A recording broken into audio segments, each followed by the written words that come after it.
Hey everyone, welcome back to Minute 60. Tonight, I've got some spine-tingling hidden camera horror stories that'll have you jumping at shadows. So grab a cozy blanket, dim the lights, and get comfy.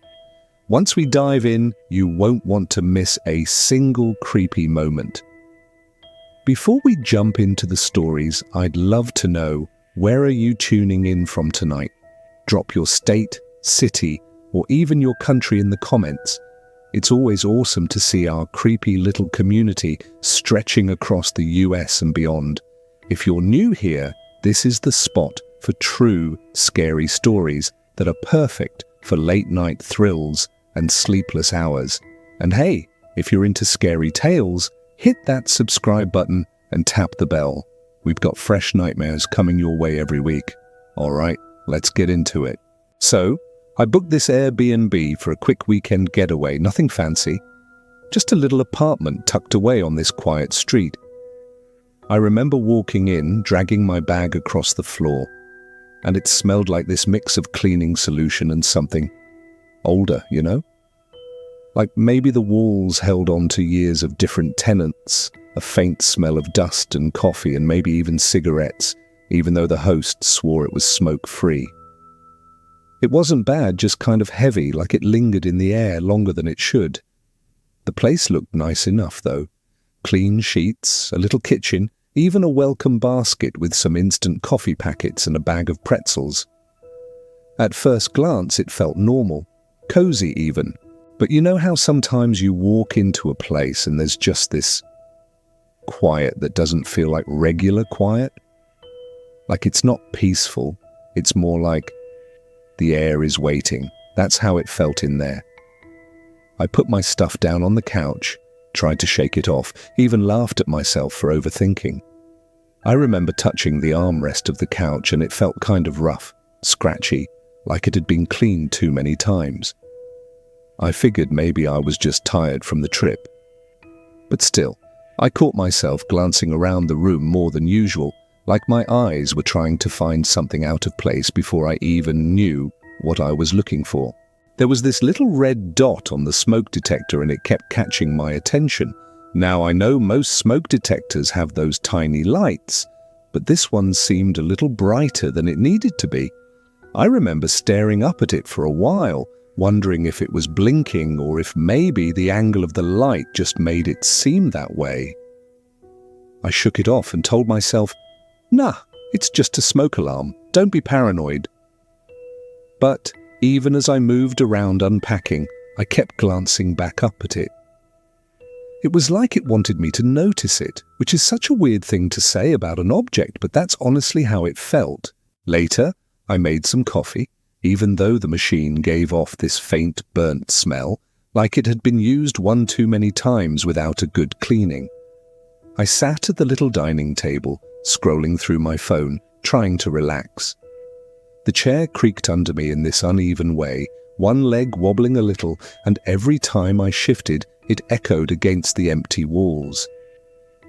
The place wasn't huge, so sounds bounced around more than I expected. The fridge humming felt too loud. The pipes groaned once when someone upstairs flushed. All those tiny noises added up and just made me feel like I wasn't really alone, even though I was. When it got later, I finally crawled into bed.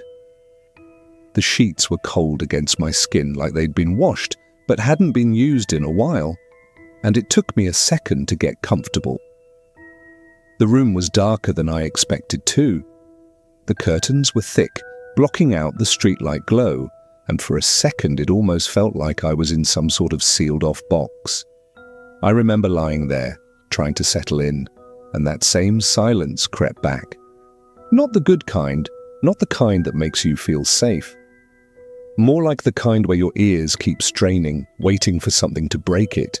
I turned on a podcast just for background noise, hoping it would distract me, but even with the voices filling the room, I kept catching myself glancing at the corners, the ceiling, the little details. That blinking dot on the smoke detector? Yeah, I could still see it glowing faintly in the dark, this tiny red eye staring down at me. And no matter how many times I told myself it was fine, my chest felt tight, like I couldn't fully breathe. You ever get that? When your brain knows it's nothing but your body just won't let it go, that's exactly how it was. I must have dozed off eventually though, because I remember slipping in and out of these shallow dreams, the kind where you're half aware of the room around you. I thought I heard a click at one point, like a tiny snap of plastic or metal, but when I opened my eyes, nothing had changed. The glow from that dot was still steady, the fridge was still humming. I told myself maybe it was just the building settling or a neighbor shutting a door, but it stuck in my head longer than I wanted it to. By the time morning light finally pushed through those curtains, I was more tired than rested. I stretched, rubbed my eyes, and the first thing I did was glance right back up at that ceiling. That little red glow wasn't as strong in the daylight, but I could still see it, faint and steady. And something in me just wouldn't let it go. I mean, it's normal for smoke detectors, right? Sure. But the longer I stared, the more I started to wonder, what if it wasn't? What if it wasn't just there to keep me safe? And that's kind of how the day began. Me brushing my teeth, sipping bad coffee, unpacking my bag, but never really shaking off that heavy feeling. Like the walls knew something I didn't. Like maybe the whole apartment was waiting for me to notice more. So the morning didn't really clear anything up, you know? Usually daylight makes places feel a little safer, but in that apartment it just made things sharper. Like every detail stood out more. The sunlight came through the curtains in these thin slits, landing across the floor like bars, and it gave the whole room this trapped feeling. I sat at the table again with my cup of weak instant coffee, staring at my phone, but my eyes kept drifting around the space, like I was looking for something without knowing what. I remember running my fingers over the wood grain of the table, and it felt weirdly sticky, even though it looked clean. That bugged me more than it should have, but it was like everything in the place carried this faint sense of being off. The air smelled stale again, too, like the cleaning products hadn't really masked the age of the place, just covered it up. I kept telling myself it was nothing, that maybe I was just sensitive because of the weird sleep I had, but deep down I felt like the apartment was holding back a secret. And that red light from the detector. Even in the morning, I still caught myself glancing up at it. I thought maybe some fresh air would help, so I opened the window in the living room, but even that felt strange. The window stuck at first like it hadn't been opened in months, and when I finally shoved it up, a cloud of dust puffed out, making me cough. The street outside was quiet, too quiet for that time of day. Just this low hum of distant traffic and a faint smell of damp concrete. I leaned out for a minute, just breathing it in, but instead of feeling relaxed, I just felt watched. Like opening that window put me on display for someone across the street, even though I didn't see anyone looking back. I tried distracting myself, unpacking my bag, folding some clothes, moving things into drawers. But while I was doing that, I noticed these tiny scratches on the inside of one of the drawers, like someone had carved or scraped at the wood with something sharp. Not big enough to be words, just marks. Still, I found myself staring at them way longer than I should have, wondering who left them there. I closed the drawer a little too quickly after that, telling myself I was just being dramatic. But when I turned back around, my eyes went straight up again, right to the ceiling, right to that blinking red dot. You ever get the feeling where your stomach drops before your brain even catches up? That's what it was like. I stood there in the middle of the room, just staring up, and my chest got tight again. I told myself, don't be stupid, it's just a smoke alarm, but something in me just didn't buy it. I even climbed up on the couch to get a closer look, reaching up like I was going to touch it, but then I stopped, hand hovering in the air. Because if it wasn't just a smoke alarm, then what?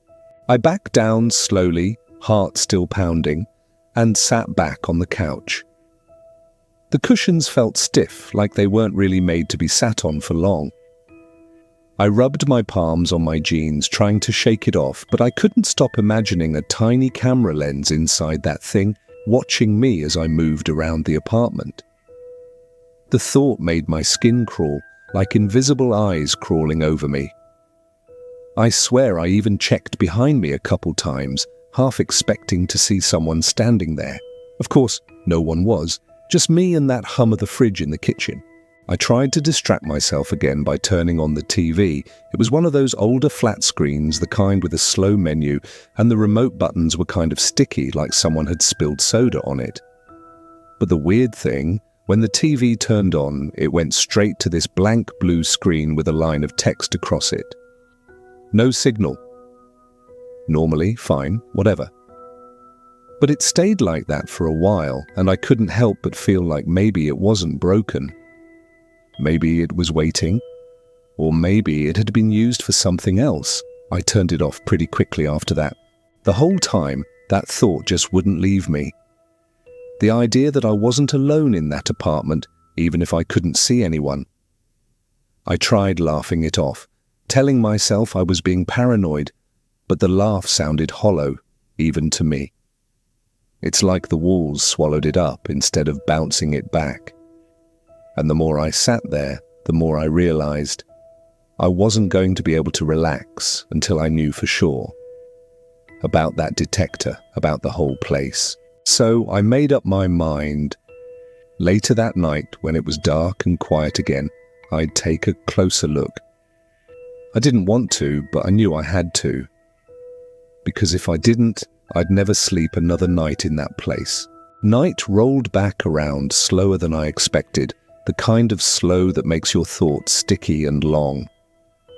I lay there for a while, listening to the fridge hum and counting the soft little cracks the building makes, and every tiny noise felt amplified, like the room was auditioning noises to see which would wake me. My ears kept catching things at the edges, a faint scrape in the hallway, the radiator ticking, and my brain kept answering with, "Go check it." You ever get that nudge that's not exactly fear, but more like a nagging friend? That's how it felt, calming, but insistent, like, "Just look, man, just look, and get it over with." So I swung my legs out of bed, padded across the cold wood, and moved through the apartment like someone sneaking past sleeping dogs. The apartment smelled the same as before, lemon cleaner with that undercurrent of old wood. But now there was this plastic, battery-ish tang that made my nostrils flare a little.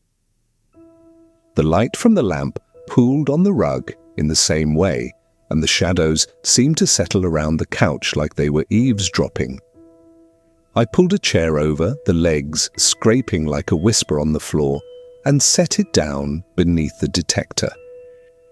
The action felt almost ceremonial, like I was about to reveal something that had been hiding in plain sight.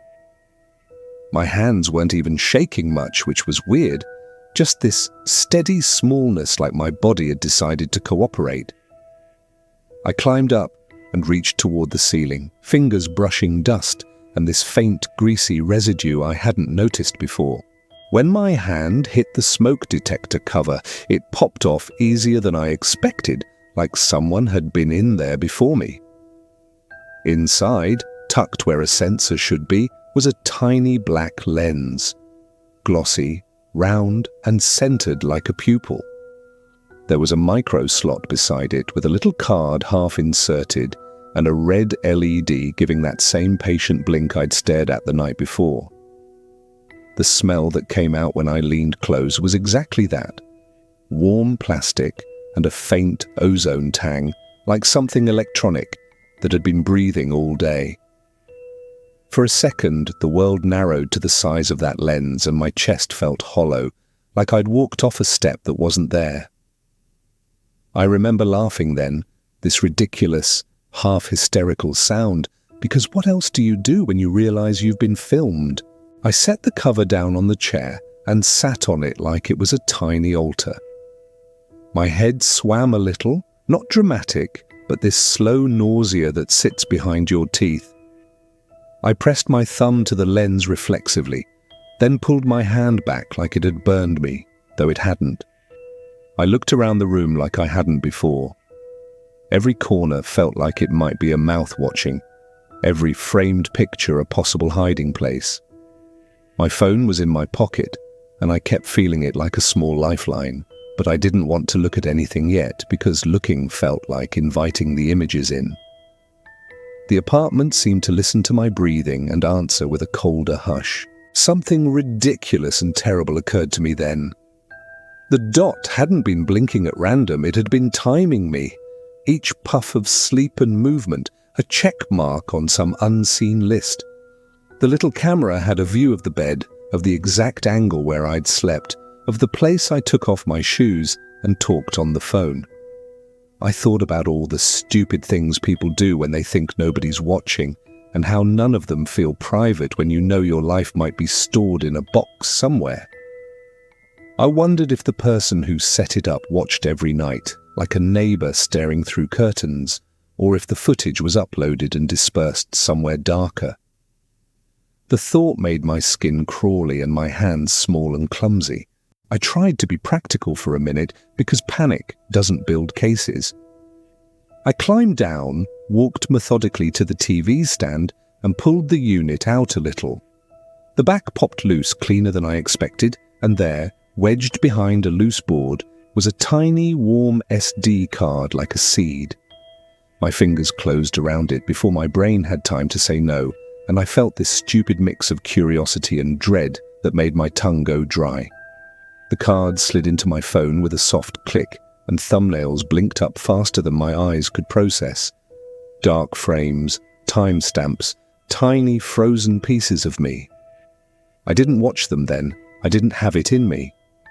I shoved the card back and pushed the TV forward like I'd hidden a secret. For a minute, I just stood in the center of the apartment holding the detector cover like a weird prop and breathing shallow. The room had a new geometry now. Every object rearranged itself in my head to accommodate the idea that whatever I did in here could be replayed. That calm, sleepy tone I had when I first arrived slipped away, and something colder slid in, the kind that makes you measure your steps. I told myself to call the host, to call Airbnb, to go to the police, but every plan split into a dozen anxious options and none of them felt clean. So I did what felt smallest and most human. I sat back down, cradled the detector in my lap, and tried to steady my breath long enough to decide which way to go next. I could feel the apartment watching me even as I sat, and I knew this was no longer a question of is it, but how much. I had the detector in my hands, the card I'd briefly seen in my pocket, and the quiet pressing at the edges of everything. I kept glancing up at that ceiling out of habit, like a reflex, as if the lens might wink or look away. The night outside thickened, and the shadows deepened with it, and I realized there was no way to make this small and comfortable again unless I did something. So I told myself I'd check more, not out of bravado, but because ignorance felt worse than knowing. That's when I stood up, the chair legs scraping an urgent little sound across the floor, and started toward the lamp and the clock in the vents. Because if there was one camera, chances were there were more. I moved through the apartment like a miser checking coins, slow and careful, because every step felt like making a choice. The lamp by the bed had that cheap brass neck, and when I unscrewed the shade, there was this tight little ring of plastic that peeled away easier than expected. Inside the socket, tucked behind the metal, sat another tiny lens, so small it looked like a freckle on the lamp's innards. The smell of warm electronics hit me, that ozone-sweet tang that makes your mouth water and your skin prickle. For a moment I just held it in my hands and laughed this breathless laugh because it was both ridiculous and profound. Then I put the shade back, but kept the memory of that tiny pupil with me. I picked up the alarm clock like a kid with a toy and flipped it over because it felt like the logical next step. There was this hairline hole drilled into the faceplate, more of a pinprick than anything, angled just right to face the bed. When I held it up to the lamp, the hole looked like a pupil too, and for a second I almost wanted to drop the thing and run. Instead, I felt around the back and found the seam, pried it open, and a tiny camera tumbled out like a truth you didn't want. My hands smelled faintly of plastic and dust, and my stomach kept doing that slow drop thing like you do on a bad roller coaster. I set the clock down gently, as if setting down evidence that could wake up at any second. I walked into the bathroom and tapped the mirror with my knuckle, because you read that trick on the internet and part of you hopes it's wrong. The sound was hollow, not the hard ring of glass backed by wall, and that little hollow made my scalp tingle. I leaned closer and noticed the frame was thicker than usual, like it had been built to hold something behind it, and when I breathed on the surface, I watched the condensation behave oddly, pooling at the edges like it was resisting the center. I pulled the frame forward a fraction and felt the give of two panes, one facing me and one facing something else. Behind that space there was a shadowed cavity, and when I shone my phone light into it, I could just make out a tiny, reflective bead that could only be a lens. I shut the mirror gently and stepped back. The bathroom suddenly smaller, like a room that could swallow you. The vents were next, because they were obvious, and because the idea of cameras behind the mirror had already made the bathroom feel like a stage. I pulled off the small grate near the hallway, and a thin smell came up, sort of warm dust and the same electronic tang. And when I peered inside, I could see the smooth black of a lens turned toward the main room. The great screws came out with a soft mouse-like complaint, and there was this little module clipped into the duct, wires neat and purposeful. After that, I shoved the TV away for real, feeling ridiculous and furious at myself for trusting the place, and behind the panel there was a cluster of cables and a small router with too many blinks. The hub hummed quietly, a dozen tiny LEDs making a little constellation-scape as if mocking me, and it smelled like hot plastic and laundry that had been too long in a dryer. I knelt there for a long minute, because kneeling made me feel like I was in control, which was a lie, but a useful one. My fingers went numb as I found the hard drives tucked into a shoebox-sized cavity, each labeled with dates that made my chest tighten, and I almost didn't touch them because touching felt like taking ownership of someone else's crime. The labels were handwritten, not with a slick printer, but with a ballpoint in messy cursive, dates, room numbers, little shorthand that suggested a routine. I set one drive on the coffee table like it was a bomb and looked at it until the letters stopped making sense, then snapped a photo because I needed a record that wasn't only in my head. There were dozens of SD cards in a small tin, tiny and innocuous, and I stored them one by one into a zip bag like I was scavenging evidence for a dumb, amateur investigation. I kept thinking about all the nights captured in neat little files and how some poor person might watch them like theatre. The thought made bile rise in my throat, and I went to the kitchen for water because the apartment suddenly felt like it had teeth. I called the host first, fingers clumsy, but it went straight to voicemail, and the message felt obscene in my mouth when I left it. Then I texted, harsher than I meant to, saying there are cameras and I have evidence, and the three little dots of typing never came. I tried the Airbnb helpline and got the usual hold music, which felt like an insult. Then I started thinking about the cops and what it would mean to explain all this. Part of me wanted to pack and leave right then, to get out and scrub myself clean of the place, but another part wanted to hand everything to someone official to make a record. I sat down hard on the couch because my legs had been holding me up more bravely than my head, and I felt the apartment press close with curiosity. My hands trembled when I reached for my phone again. I started to document everything because it felt like the only responsible thing to do in a situation that otherwise made no sense.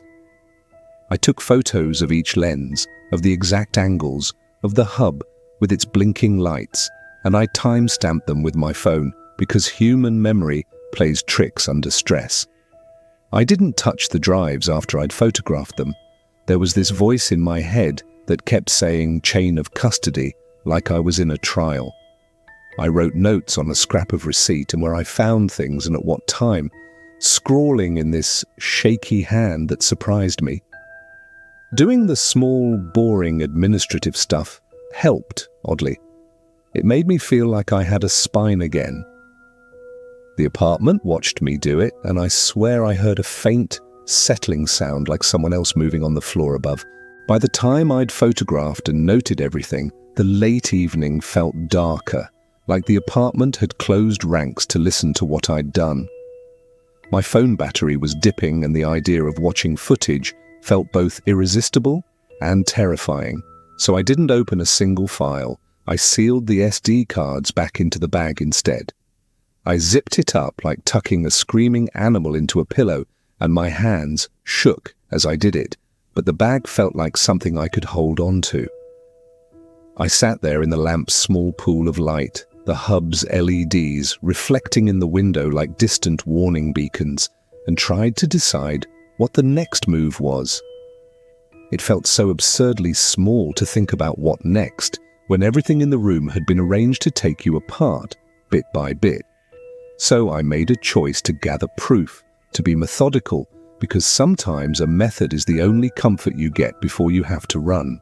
For a long minute after I zipped the SD cards into a little plastic bag, I just sat on the edge of the couch feeling like my body's been replaced by a very alert ghost.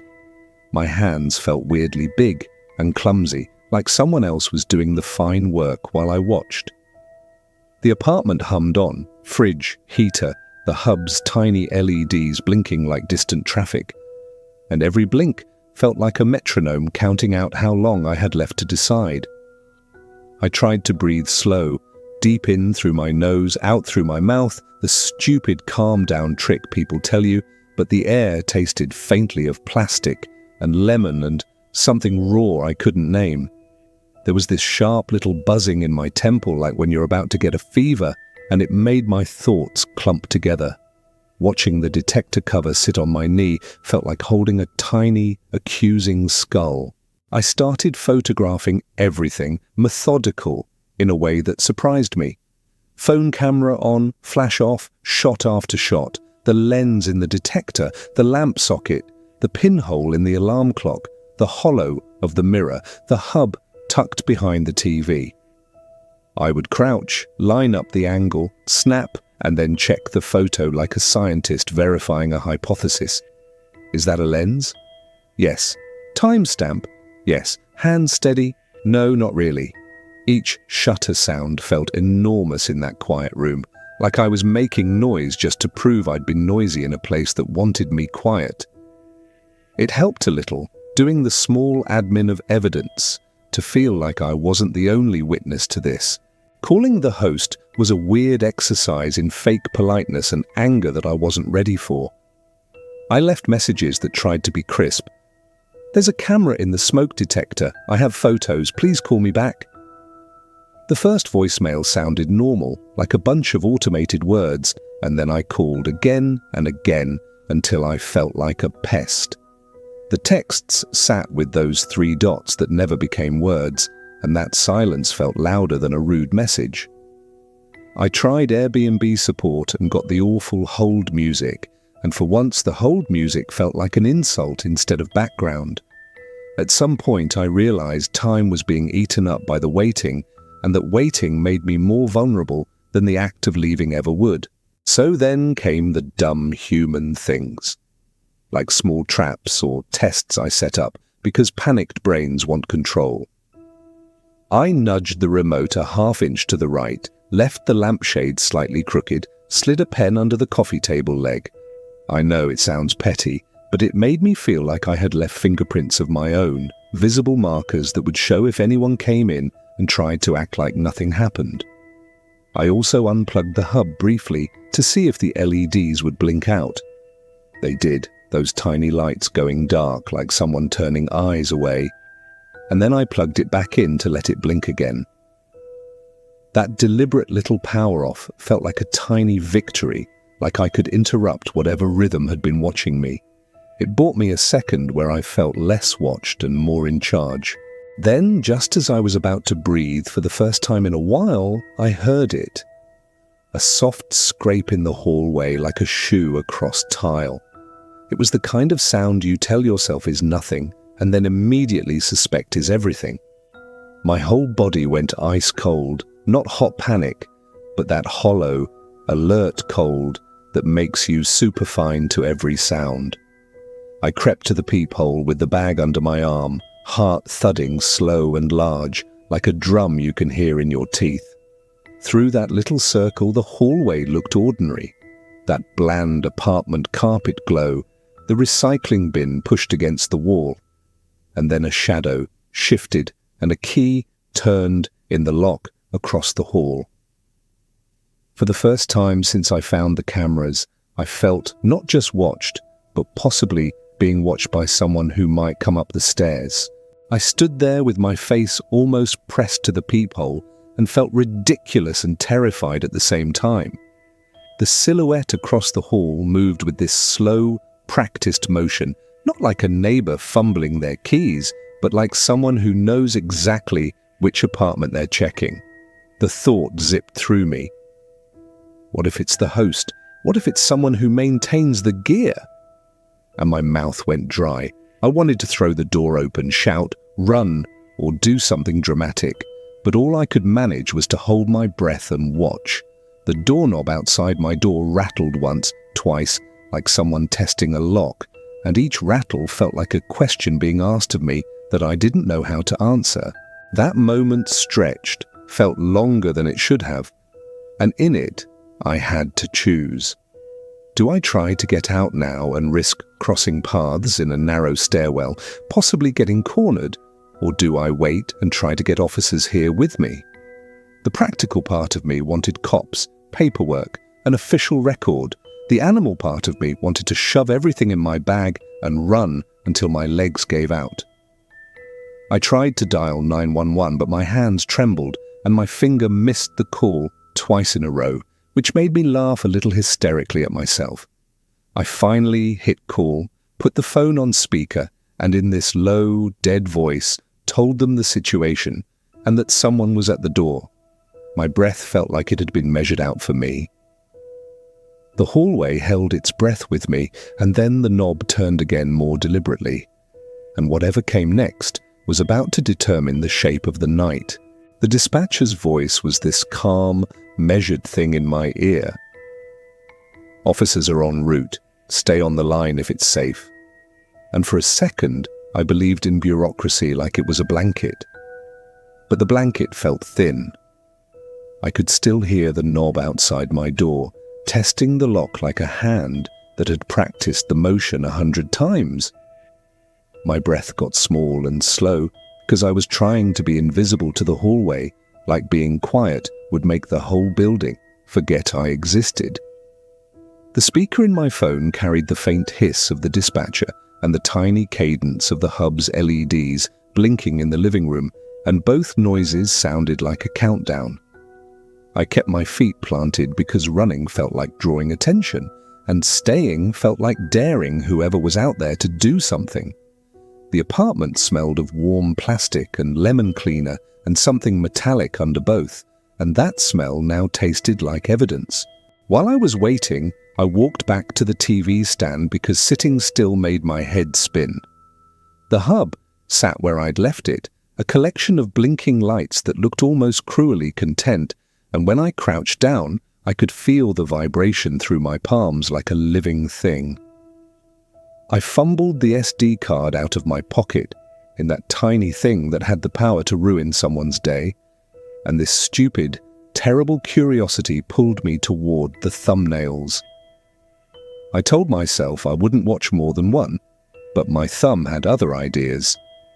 The gallery opened, and there I was in frame, small and ridiculous, moving through my own apartment like I was someone else's background actor.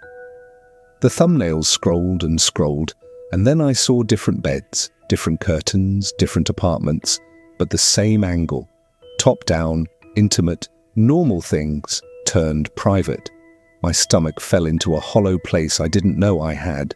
I started reading file names because people do that when they want structure in chaos.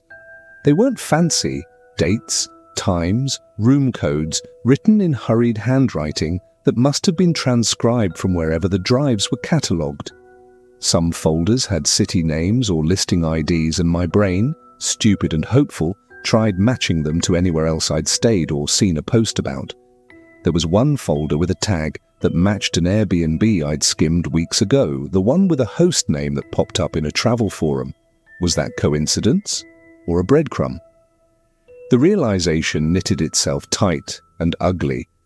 Whoever set this up wasn't random or sloppy. They had a system for collecting, labeling and storing. I felt cold, like the air had been pulled out of the room. I tried calling the host again because it felt like the polite thing to do, and also like I had to mark the record with them in it. But the number went straight to voicemail like a bad joke. I called Airbnb on speaker again, and the robot voice told me someone would get back to me, which was helpful in the way salt is helpful on a wound. The knob outside turned again more deliberately, and then there was soft, almost casual talking in the hallway. The kind of small words you use when you want to sound like you belong. My throat closed up on the word belong, because who belongs in a place that secretly films people? I pressed the SD card against my palm like it might warm me back into the world of people who wake up and don't find strangers looking at them on a screen. My mind kept pulling images out from the folders like cards from a deck. Sleeping couples, someone crying on a phone, a woman turning over in the middle of the night, and then a flash where a shadow moves in a doorway. I kept asking, out loud and stupidly, "Who watches that?" And the room only answered with the faint mechanical hum of the hub, as if it were the thing responsible for watching.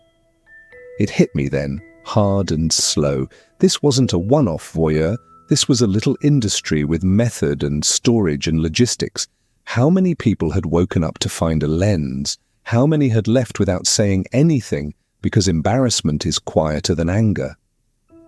The thought felt heavy and old, like a truth someone had been dragging behind them for years. The doorknob rattled again and then faded like a test, and in that pause I made a decision that felt both reckless and necessary. I couldn't wait for someone who might be 5 or 10 minutes away to show up. That felt like bargaining with fate. I slid the SD cards and my phone into my bag, the zipper catching on the corner of my shard of composure, and for the first time in hours my hands were actually steady. I left the detector cover where it was, because touching more felt like spoiling evidence or tempting fate, I don't know which. I shoved my feet into shoes that felt clunky and foreign and took a breath that tasted like the outside, and then I cracked the door, feeling the cool hallway air wash over me like a small reprieve. The hallway light was too bright and white and real, which was somehow comforting and terrifying. I eased the door wider, just enough to peek out, and saw the figure across the hall. Not a host in any welcoming sense, just a shape with the kind of shoulders that know how to carry keys and secrets. The stairwell smelled of damp concrete and someone else's cologne, and my pulse went loud in my ears like a drummer in a parade I didn't want to join. I moved like a shadow myself, quiet and low, and slipped out into the corridor, one careful step at a time, because whichever way I left would be the story I'd have to explain later. My phone buzzed, the dispatcher saying officers were still a few minutes away. And that little pause, that thin gap, felt like the hinge between the night I'd been having and whatever came next. I cracked the door just a hair and let the hallway breath hit my face. That cold, damp hallway air that smells like other people's nights and the city outside. My phone was still on speaker, with the dispatcher's calm voice in my ear, which made me feel half official and half panicked at once. The figure across the hall was still there, shoulders turned like someone who knows which doors to check and which to leave alone.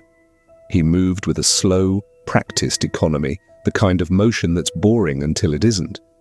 You know the type. I hugged the bag to my chest like it could weigh me down into courage and slipped my foot out, testing the step. My plan, if you can call it that, was to take the stairs and not look back. Stairs are stupidly loud in old buildings, every step a confession, but elevators felt like traps and I didn't want to give anyone the chance to step in front of me. I eased my sneakers onto the first stair and listened for the tiny clinch of the figure's keys, which of course jangled right then like bad timing. For a second, my heart thudded loud enough that I thought I'd have to stop and breathe until it calmed, but I kept going, letting each footfall be a small, controlled noise. Do you ever try to time your movement to other noises so you feel less alone?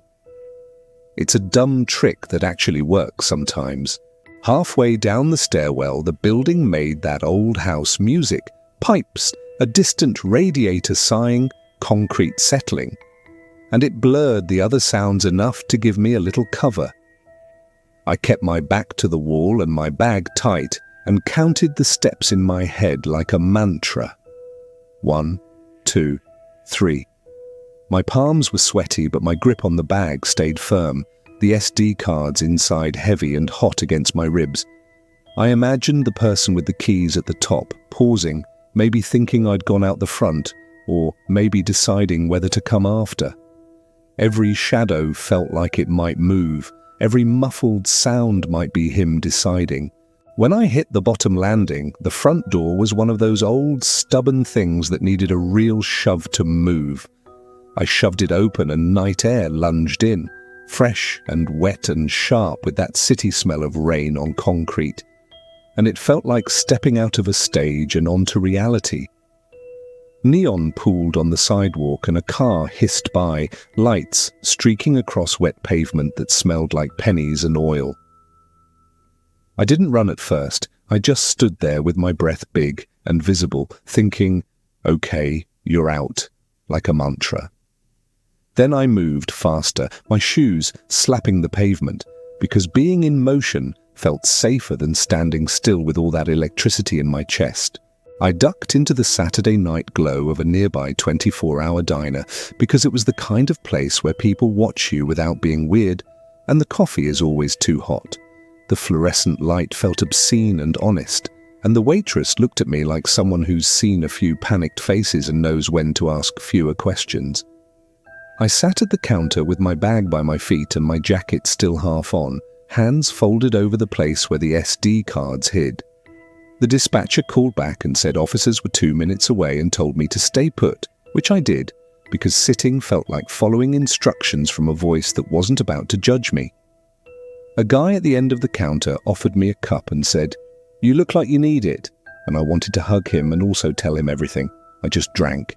The cops showed up in 2 squad cars that smelled faintly of rubber and stale air, lights off, faces polite, but guarded. They took the SD cards from me like I'd handed them a bloody relic, and I walked them through everything I'd found, trying to sound like the sort of witness who remembers facts and not feelings. Writing it down later felt stranger than the moment.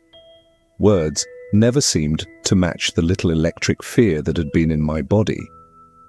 They took statements and photos, and a young officer asked if I wanted to come down to the station to give a fuller account. Part of me was hollow with exhaustion and just wanted to sleep.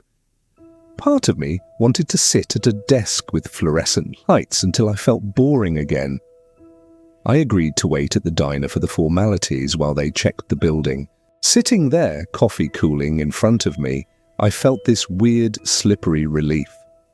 Like I'd removed the band from a wound without actually fixing anything. The bag at my feet felt heavier somehow, full of proof, and also full of the thing that made my jaw clamp tight when I thought about it. I kept looking at my phone, at the little gallery I'd half seen, and at messages I hadn't yet sent to people who might need to know. There was this bubble of quiet that followed me, a thin layer that kept me from truly relaxing. Even as the officers texted and took notes and walked back to the building, I knew I hadn't escaped the experience, only its immediate danger. The rest of the story, who else had been filmed, whether the footage had been shared, and how to stop it from happening to others, was waiting for me like a ledger I'd have to open. So I let the diner lights buzz and the coffee cool and the officers do their thing, and I tried to breathe into the small sliver of safety I'd carved out. For the first time since I'd opened that detector cover, I felt a little steadier, enough to make a plan, get a copy of the statement, lock down my online accounts, and later start looking into whether this was a one-off or part of something worse. I didn't know yet that the next step would pull a whole net of people together. Strangers who'd woken up to find themselves recorded. I didn't know yet how many would tell the same story. I just knew I had to keep moving, because standing still felt like an invitation.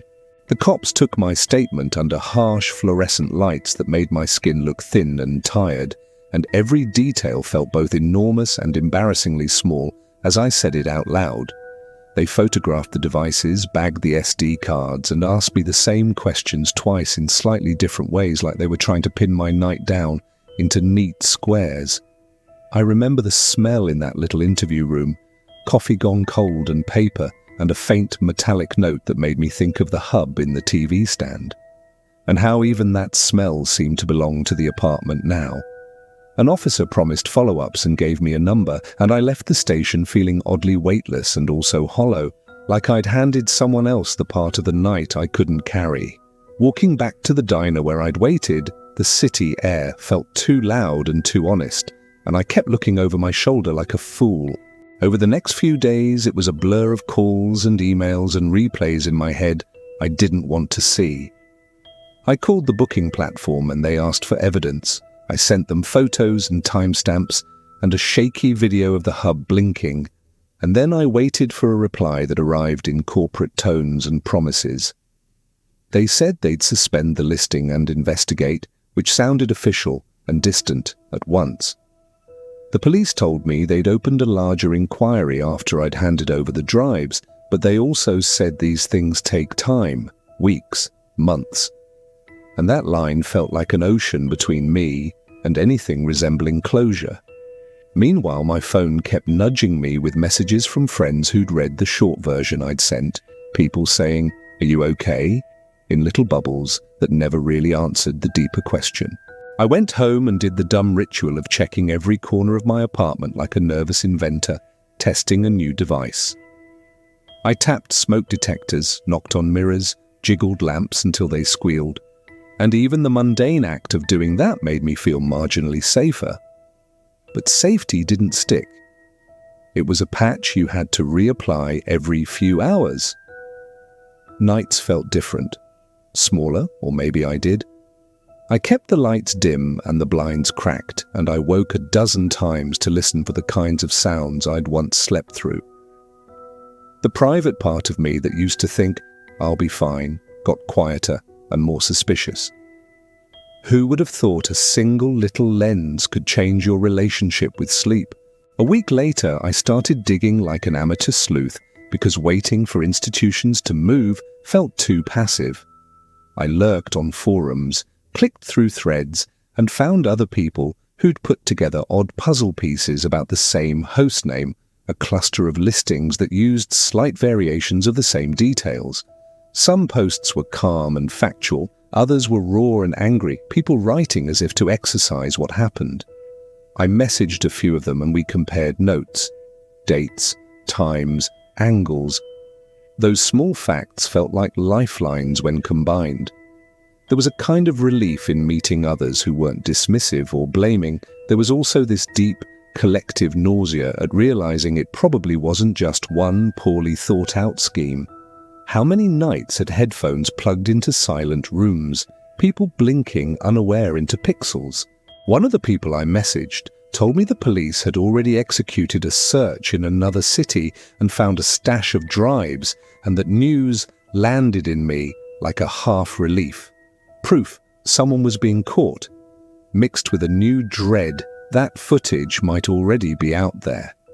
We made a little group chat with 3 others and traded files. It felt weirdly like forming a very small, shaky union. We planned to share our statements with the same detective and to push the platform to write a stronger apology, to do more than suspend a listing. There was anger, sure, but also this practical focus on not letting it spread, how to warn others, how to get the footage deleted or at least traced. We were small and exhausted and oddly brave together. Sleep didn't just change, it got smaller, like it had to fit into a new, more guarded life. Months later, I still check the smoke detector with my fingers, peel the cover off to look for anything I can't see without tools, and I tap mirrors and listen for hollow sounds. I travel less now, or at least I plan differently. I read listings with a kind of forensic eye, check reviews for odd comments, and I video call the host if anything feels off. It's exhausting and sometimes humiliating to rewrite your habits around fear, but it's also practical, which helps. You learn to carry proof and to carry questions, because the difference between being naive and being careful is a lot of paperwork and a few dozen nervous hours. Months passed and some things moved forward. Arrests in another state, public posts by people who'd found their footage online, the platform issuing a statement that read like a cold letter, and then later updated with more concrete steps. But other things didn't resolve. Some drives were found empty, some footage couldn't be traced, and the sense of being truly safe never fully returned. I still have nightmares sometimes where a tiny red dot blinks in the dark, steady and patient, keeping time with my pulse. You ever think about what it means to have a private moment turned into a file? To be reduced to frames and timestamps? I still don't have neat answers, only this slow, burning reluctance to ever be that unguarded again, and honestly, I'm not sure I want to be.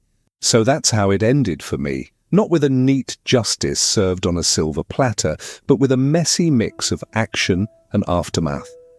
I learned to be louder about violations and quieter when I needed to be, to hand things off to authorities, but keep my own records and to find people who'd gone through the same scrape and stay in touch. It left a scar, sure, but also a kind of map. Look here, check there, don't ignore the small things. The apartment is long behind me, but sometimes at night, I still picture that tiny lens and wonder where else it looked, who else it watched, and whether everything that was taken from people can ever really be returned. You ever think about that? I swear it's the kind of question that keeps you turning the pillow over in the dark.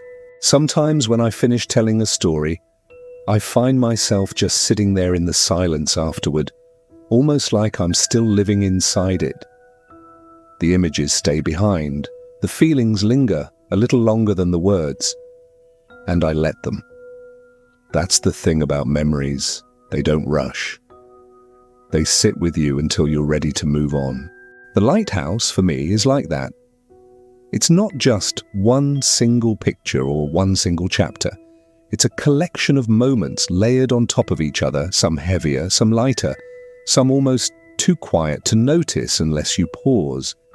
Each story feels like opening another small window into a place I thought I already knew. And after the last one, I feel a shift, like turning a page in an old book. There's another story waiting, and it carries a different kind of tone. It's softer in its own way, but also warmer, maybe even a little closer to my heart. So let's leave that last memory where it belongs, tucked safely in its corner of the lighthouse. And now let me take you with me into the next one. Moving into that apartment felt like stepping into someone else's comfort zone and getting invited to make it mine. I remember lugging boxes up 4 flights of stairs, the building smelling like old coffee and elevator oil, and thinking, okay, this is doable. My new roommate met me in the doorway with this easy smile, a big carry-on of tools, and a welcome man that made me relax before we even shook hands. They were quiet in a way that didn't scream creepy, more like someone who prefers late nights and low lights, and for the first week it was kinda perfect. There was this soft click of their keys, the sound fitting into the rhythm of the place like it belonged there first. I told myself I'd lucked out. Cheap rent, a decent neighborhood, a roommate who kept to themselves. The apartment settled into a rhythm that felt almost friendly at first. We'd pass each other in the hallway, nod, sometimes chat about chores, and it was all basic, boring apartment stuff. Who'd do the dishes, who'd buy coffee. The fridge hummed at night, and the radiator sang little pipe song notes in the morning, normal background life. I liked how low-key everything was. I had space to work and to be alone without the pressure of small talk, which I'd been craving. They were helpful, fixed a leaky shelf, tightened a wobbly chair, little favors that made me think this was a good arrangement. You ever meet someone that feels safe just because they show up to fix things? That was the vibe. Even small routines settled in, like the way our shoes lined up by the door, the little gestures that say we shared a life, or at least an apartment. I'd come home, drop my bag, they'd have dinner simmering, and sometimes we'd watch an episode of something dumb while half listening. Those quiet evenings made the place feel lived in without being crowded, and it was easy to forget the city outside. I used to leave my laptop unlocked when I made coffee downstairs because it felt casual and trustful. It's funny how small acts become acceptable when you feel like you know someone. That casual trust is a slow currency. You spend it without noticing until one day it's gone. There were tiny quirks, like the way they always fixed things and then left a little note, tightened the heater, replaced bulb, handwritten on scraps of paper stuck to the fridge. At the time, I thought it was considerate. It felt like someone who cared about the space and not just their corner of it. Sometimes they'd disappear for a weekend and come back with new tools or a box of screws, and we'd joke about their side hustle being handyman of the year. The jokes were easy and the smiles came natural. I didn't notice the way those notes sometimes tracked more details than necessary, like what time I'd run the dishwasher or how long a light had been left on. It felt like care, but if you look back, some care is just surveillance dressed up. When the lease started and the novelty wore off, I thought I'd be bored, but boredom never came. Instead, there was this strange comfort to the routines, the shared trash nights, the small rituals, and I let my guard down. I started bringing friends over, playing music on weekends, the place filled with laughter and cheap beer. My roommate never complained. If anything, they were the one to tidy up when everyone left, wiping down counters like the place was sacred. On the surface, it was normal, maybe even ideal. And because it felt normal, I stopped thinking about the little things that, in retrospect, were markers. By the end of the month, I remember feeling grateful. Grateful for cheap rent, grateful for a clean kitchen, grateful for someone who seemed to care about the apartment the same way I did. I went to bed one night thinking I'd found a lucky break. The only thing I didn't realize was how much I'd actually let slip, how many private moments I'd surrendered just because the person across the hall had a kind way of showing it wasn't odd. And if you let those small things slide, sometimes they stack into something you can't ignore. That's where the trouble quietly starts. At first, weirdness was just a whisper, like a neighbor's laugh you mishear through a wall. My roommate started fixing things a lot more than before, vents, outlets, the thermostat, and I'd come home to tiny adjustments that seemed to have no purpose. One night I found the vent cover by the bathroom sitting on the counter, screws laid out like it had just been inspected, and I asked them about it. They shrugged and said, "Oh, I was checking the airflow, felt off." And I believed them because they'd been right about a few harmless things before, but small harmlessness morphs when it keeps happening, you know? It builds this low-grade itch in your head. I noticed little inconsistencies too, like when I'd moved a chair and it would be back in its exact old place the next morning, or when a lamp I'd turned off was on again like someone had changed their mind for me. You think, maybe I did it, but the memory nagged at me. I was positive I hadn't. Their toolbox grew, not just with screwdrivers, but with weird little gadgets, tiny flashlights, wires rolled like snakes, micro tools the size of my thumb. I remember thinking those tiny gadgets were overkill for apartment repairs, but I let it slide because they were useful and quiet. We all have that level of denial that says, it's okay, it's nothing, until it isn't. And then there were those long nights when they'd sit on the balcony with a laptop open, just clicking, eyes darting like someone scanning a map. The screen would face away from me, but I could see that familiar blue light throw up lines on their face. Sometimes they'd close the laptop and say, I'm just doing some freelancing, and I'd nod because the story fit. On other nights, I'd catch them glancing my way a little too quickly, like someone glancing at a photo that has your face and pretending not to notice. You chalk it up to curiosity, but curiosity that lingers starts feeling less innocent. The smile that had been easy before grew thin on the edges. I started double-checking smaller things, doors, windows, the lock on my bedroom, because the feeling of being slightly off had become constant. The small fixes that once felt thoughtful started to feel like rehearsals. I left my laptop out once while I dashed to the store and came back to find it exactly where I left it, but with its browser open to a web page I hadn't visited. My stomach went cold, and I told myself I must have clicked it absent-mindedly, but the doubt was there, sharp as glass. I installed a simple screen lock and did a dumb little victory dance like that would protect me, but it felt like patching a hole with a band-aid. When I asked about it, my roommate just gave that easy smile and said, "You're being paranoid, man. It's been a long week." And I wanted to believe them because it's easier to accept a friendly lie than to live on that thin line of suspicion. But the air in the apartment shifted after that, tense, like a conversation that never quite finished. The habit of checking my things turned into a routine. I would leave a little less of myself out in the open and find tiny ways to hide the more private stuff. It's weird how privacy becomes this repetitive choreography when someone else's gaze feels like it's nearby.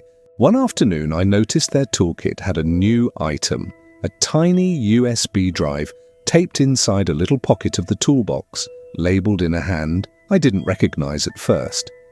I asked about it and they laughed, said it was music samples from a friend, and slid it back like it was nothing. But I'd seen that label before, on a paper they'd left stuck to the fridge, noting the times the water heater had been checked. Patterns look harmless until you stitch them together, don't they? That weekend, I promised myself to stop shrugging and to start paying attention. The funny thing is, once you start looking, you see all sorts of things that were invisible when you were complacent. There's a weird pull in homes where you live with someone. They become both your safety net and the thing that can break you down.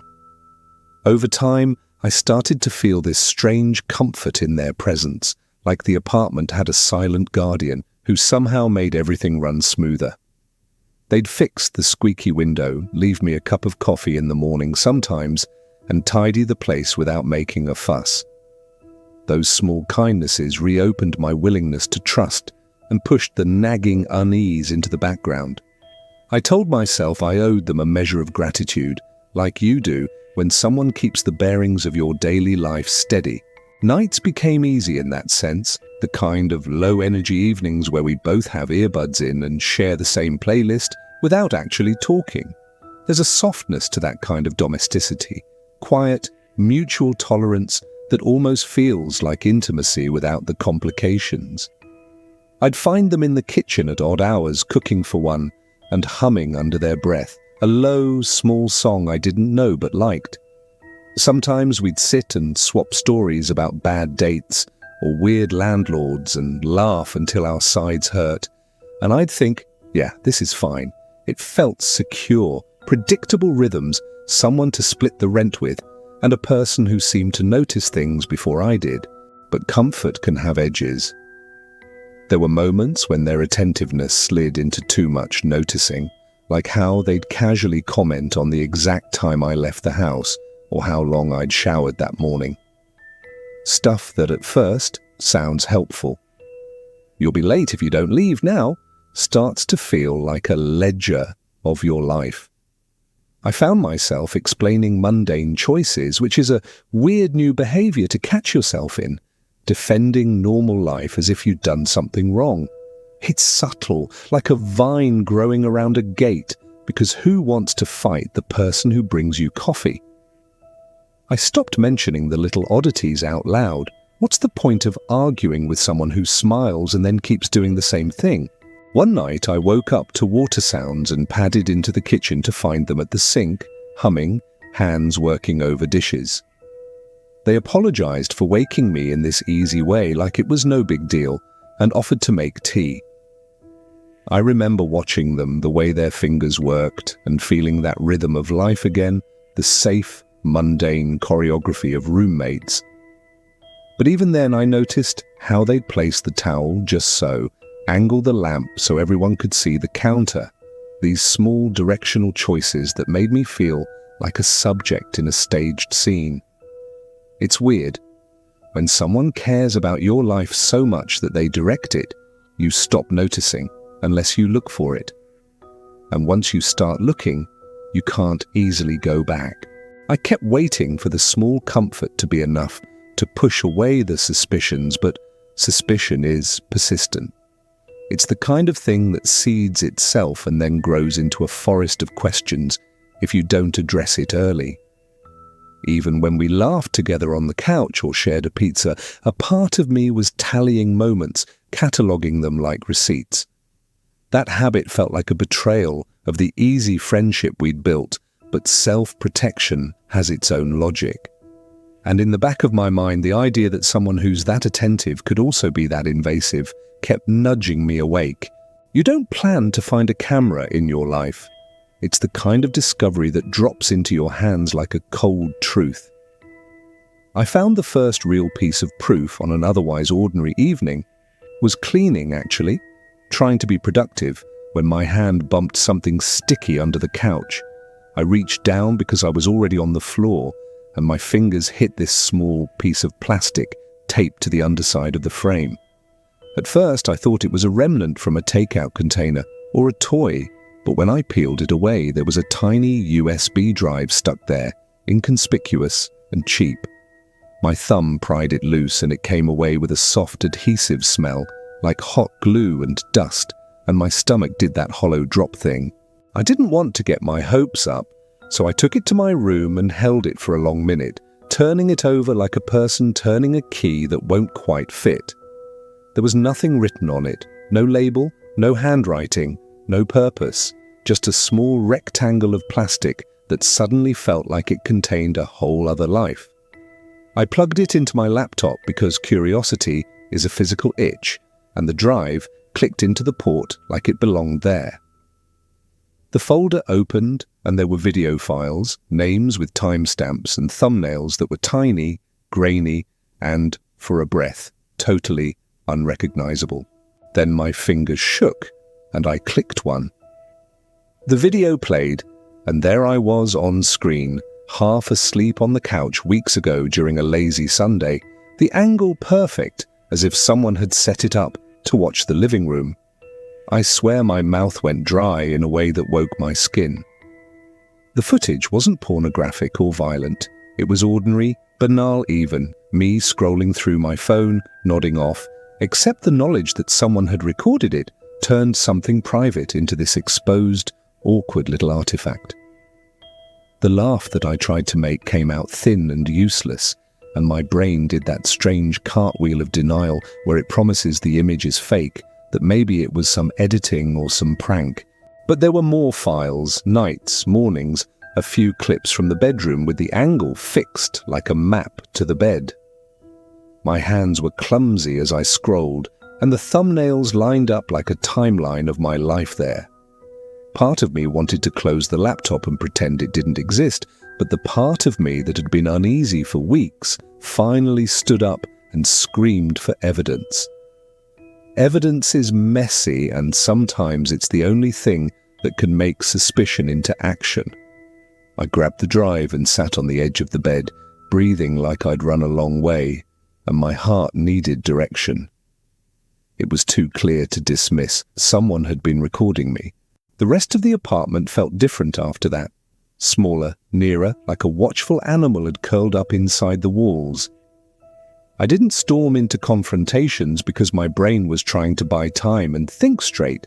I didn't want to act like a person who'd been tricked. Instead, I copied files onto an external drive, labeled them with dates and times, and hid the originals in a sock drawer because evidence in hands feels both like power and like poison. Then very quietly, I started searching other likely spots, the alarm clock, lamps, vents, because once you find one, you don't assume it's solitary. My breath kept catching like I was underwater, and the apartment had new teeth. Once you find one piece, the rest of the place starts to look designed, like a stage set with holes cut exactly where eyes should go. I checked the alarm clock like a slow-motion cop, flipped it over, pressed along the seam, and found a hair-thin aperture drilled facing the bed. The lamp base unscrewed and hid a microlens staring up from where a bulb should be, and the bathroom vent, when I took off the grill, had a black bead of glass like an eye looking toward the shower. My stomach kept doing that low, wind-up drop because denial had been ripped right out of me. Each camera was small and mundane, pinholes and beads and cheap plastic, but together they formed a map of my privacy. I started cataloguing everything with photos and notes like a very tired detective. Date, time found, location, angle. These were the boring details that hold a narrative together when feelings make everything hazy. I labeled drives, saved videos, and wrote down file names like receipts. The small ritual of organization steadied me in a way I didn't expect. It turned disorientation into a sequence of tasks, and yet the feeling of being watched stayed in my throat like a pebble. I also found things that suggested longer-term planning, adhesive residue in clever places, tiny scuffs where panels had been removed and replaced, and wires tucked behind molding. It wasn't sloppy, it had been thought through.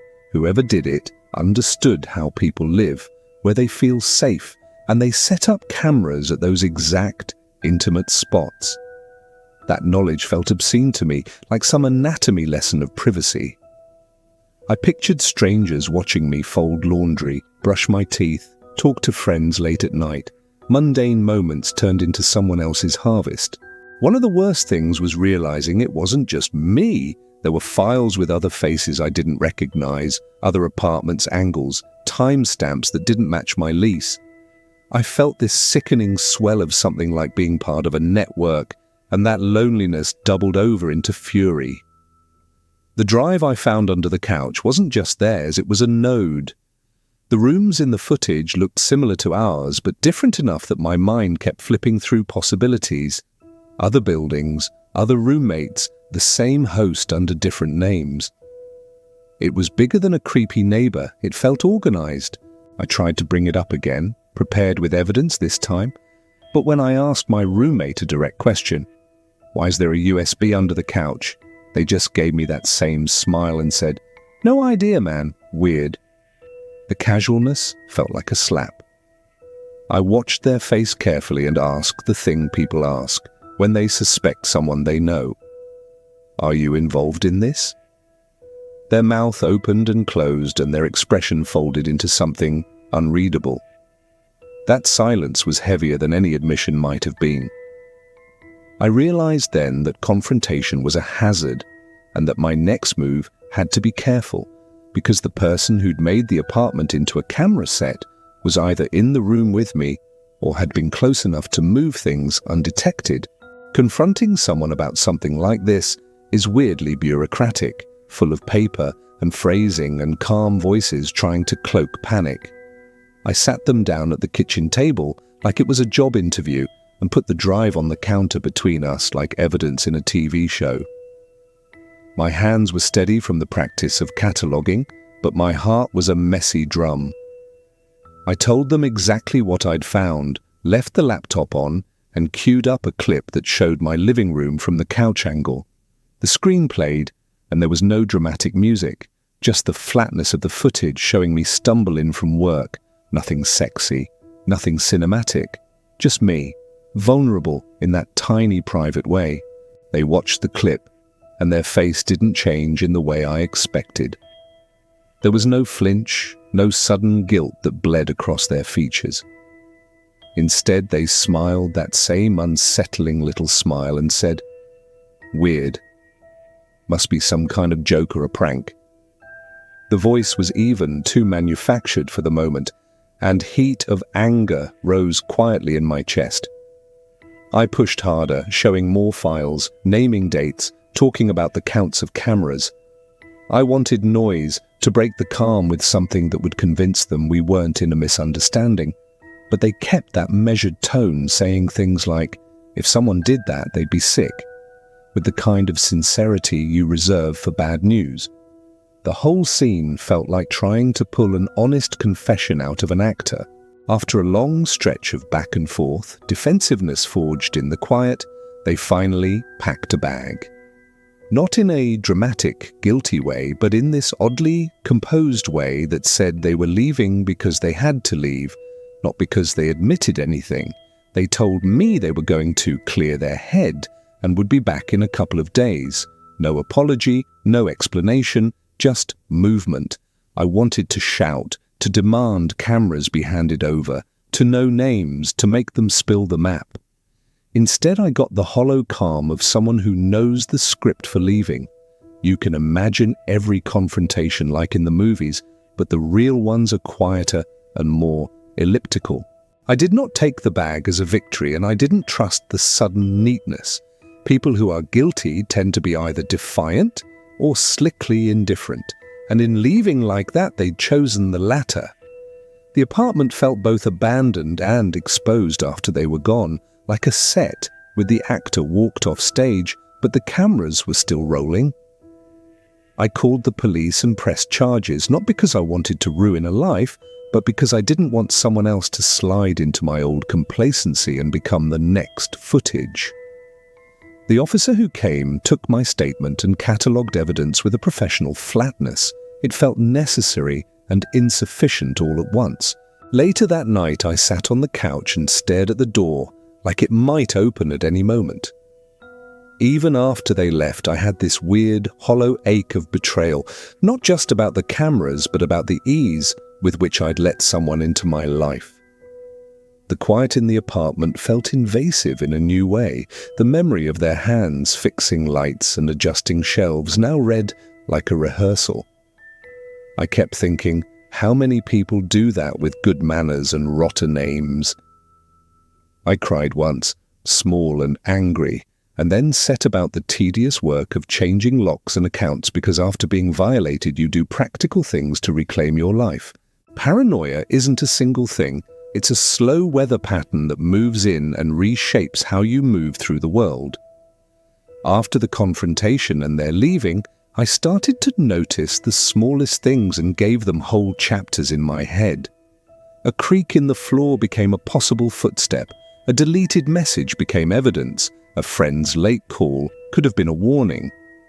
I installed new locks, changed passwords, and even went as far as buying a cheap RF detector, because, in my head, the danger came from technologies you can't always see. It felt ridiculous sometimes, like living with spy gear from a B-movie, but it also felt like reclaiming a bit of power. Sleeping became a negotiation. Light on, door locked, laptop unplugged, charger hidden in the oven, ridiculous safety theatre, but it helped. I started leaving small signs of my own, odd items tucked out of place in case someone ever returned, just to have proof of movement. The mental energy it takes to live like that is draining, planning for possibilities you never wanted to meet. I caught myself scanning the street when I walked, noticing cars that parked the same way several nights in a row, faces a touch too familiar in their eyes. Friends said I was overly cautious, and sometimes I agreed, because who wants to live circled by fear? There was also an odd grief, quiet and strange, for the version of me that left the laptop unlocked and trusted people who smiled. It's a loss of innocence that hardly anyone recognizes because it's not dramatic, just a handful of hours you don't get back. Talking to friends helped. Sharing the weird clips and the catalogue of devices made the thing less monstrous somehow, because others held it with me. Yet I also felt this compulsion to dig, to see if the network reached further, which led to late nights on forums and polymer case drives copied piece by piece. I traded horror stories with strangers and stitched them into a map that felt both reassuring and terrifying. There was comfort in not being alone in the experience and in learning how to fight back a bit. One day I got a message from someone in another city who said they'd found the same host name attached to a string of rental listings. We exchanged notes like spies swapping intel, dates, file names, blurred faces. It was a small victory to see patterns match, to know it wasn't just me being paranoid, but it also meant the scale was larger than my apartment. I felt a responsibility then, not just to myself, but to strangers who might be next, to share what I learned, to make noise. Paranoia had turned into something else, purpose. It wasn't comfortable, but it was necessary. There's a particular kind of dread when you decide to open one more file, that awful decision where curiosity and closure collide. A week after they left, when the police were still looking and the platform had suspended the listing, I found an extra USB drive tucked under the bottom of the couch cushion where the light never reached. It was colder than the others when I picked it up, like it had been waiting. Part of me wanted to throw it away, to let it be a mystery. Another part, practical and stubborn, wanted everything out in the open. I brought it to the laptop with the same hands I'd used before, the room smelling faintly of lemon cleaner and old wood, and clicked it in. The files on that drive were different. Most were small, but one was longer and had a name that made me pause. An inside joke I'd told no one, a phrase only someone close to me would know. My breath went thin. I played it, and it started with a clip of me asleep on the couch, ordinary and vulnerable. But then, about 3 minutes in, the camera angle shifted, like someone had moved into the room and loomed over the sleeping figure.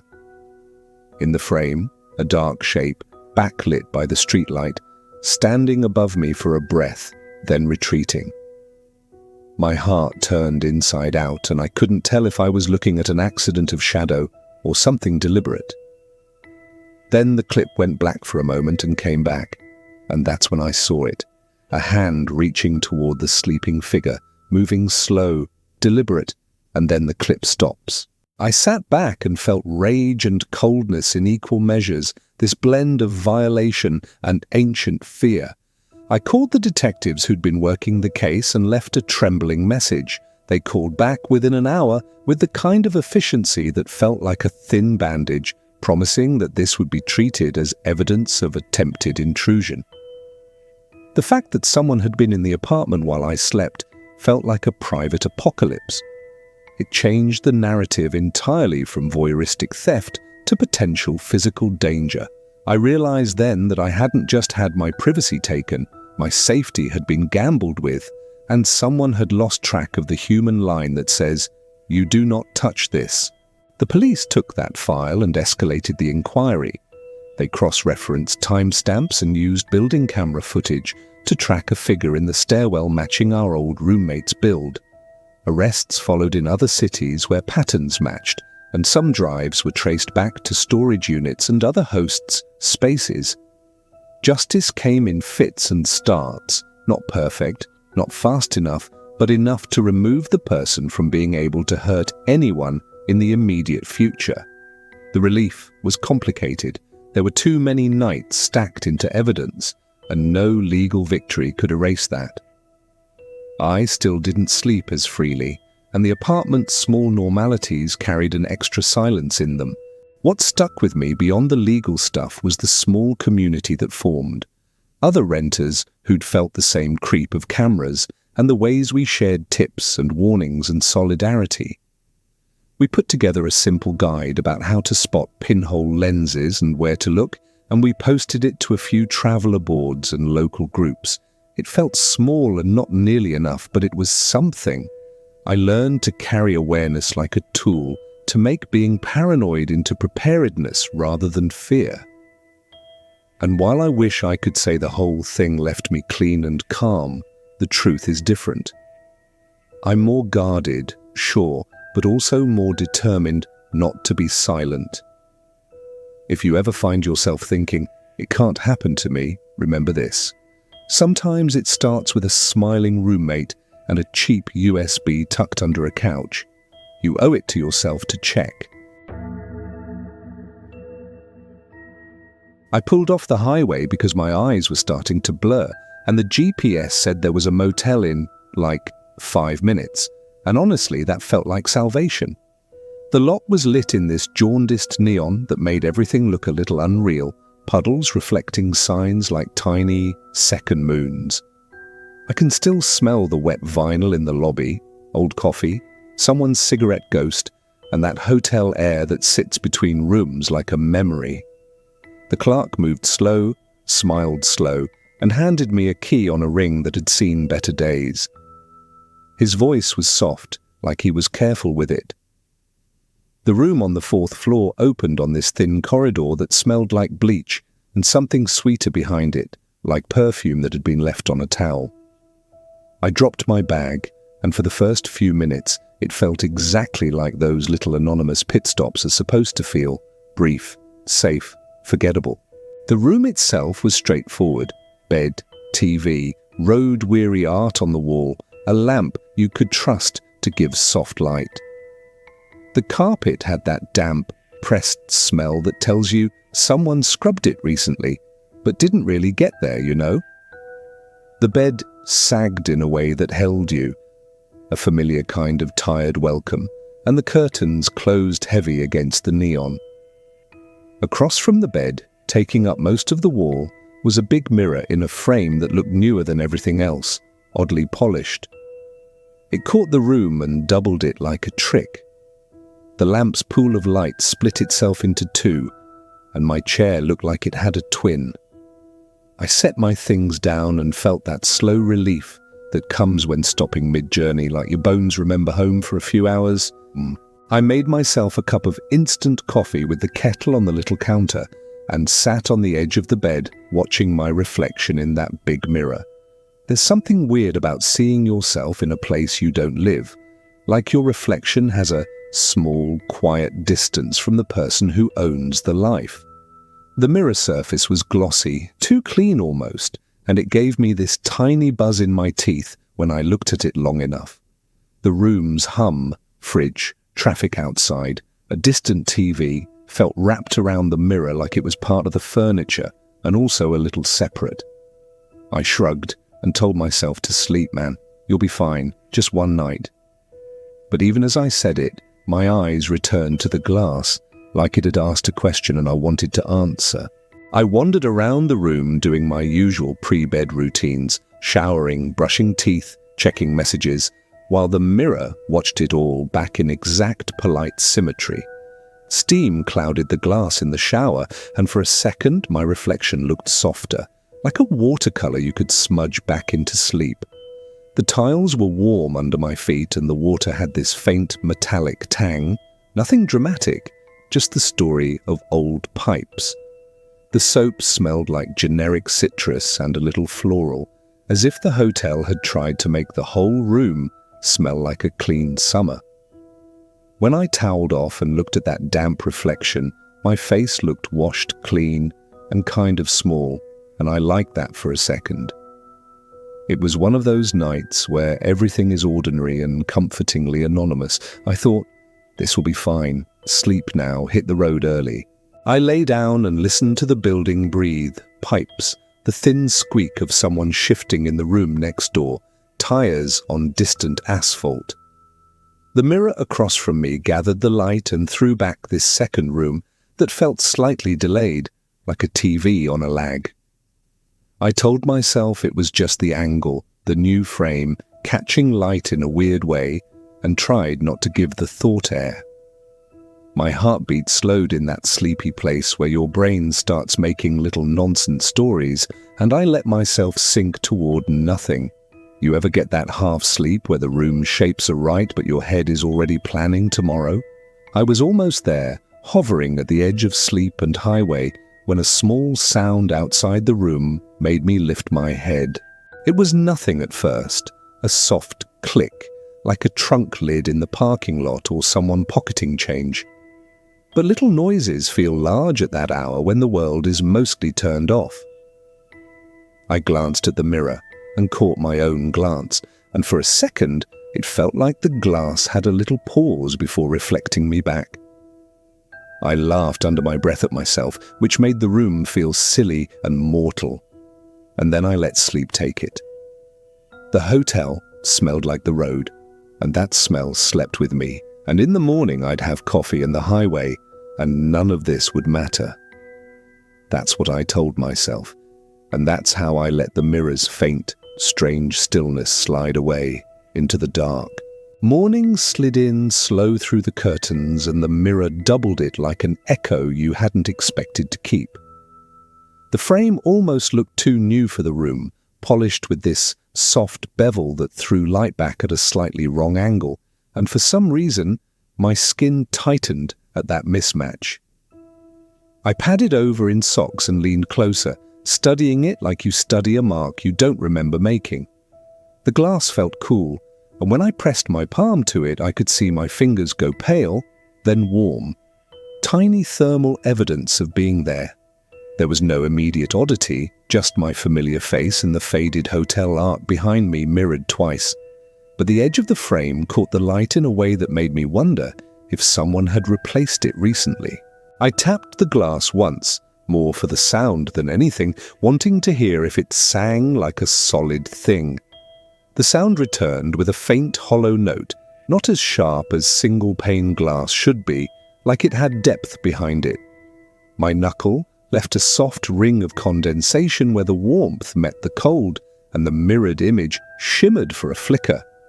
I stood back and squinted, testing it with that little, ridiculous detective routine you see in movies.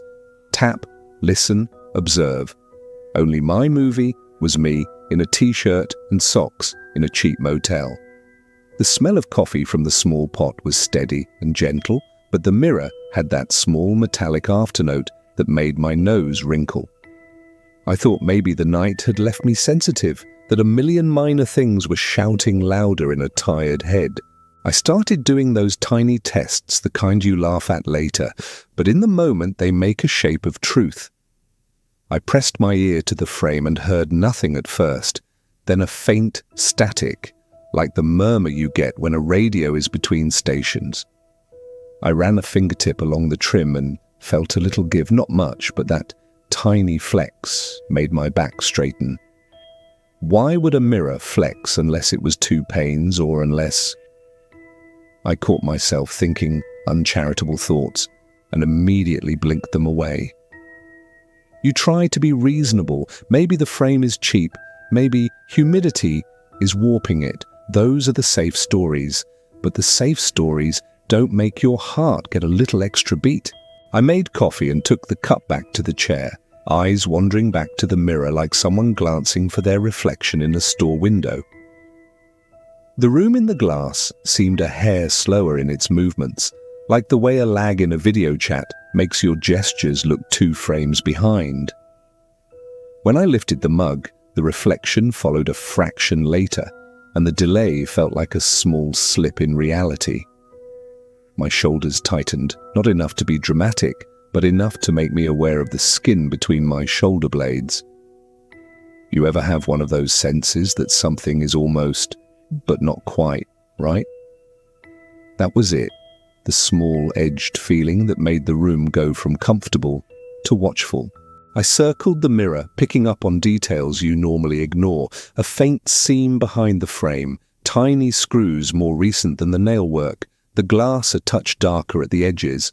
There was a faint smell behind the frame, like warm electronics and old glue, and that smell made the back of my neck prickle.